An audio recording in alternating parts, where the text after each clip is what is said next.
యావత్ మహారాష్ట్ర ఓటెత్తింది.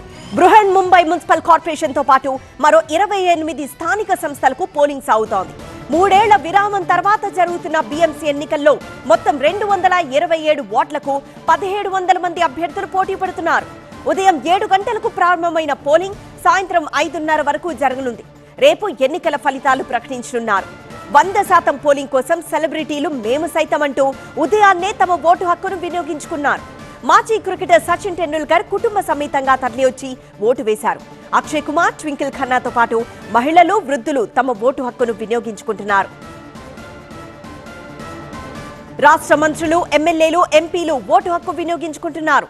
మొత్తం 1,03,00,000కు పైగా ఓటర్లు తమ ఓటు హక్కును వినియోగించుకోనున్నారు. ఎటువంటి అవాంఛనీయ ఘటనలు జరగకుండా ముంబై పోలీసులు 25,000 మందికి పైగా సిబ్బందితో భారీ భద్రతను ఏర్పాటు చేశారు. ఈ ఎన్నికల్లో ప్రధానంగా బీజేపీ నేతృత్వంలోని మహాయుతి కూటమి ఓవైపు, ఉద్ధవ్ ఠాక్రే, రాజ్ ఠాక్రే, శరద్ పవార్ ఎన్సీపీ కూటమి మధ్య గట్టి పోటీ నెలకొంది. కాంగ్రెస్ వేరే కూటమి నుంచి పోటీ చేస్తోంది.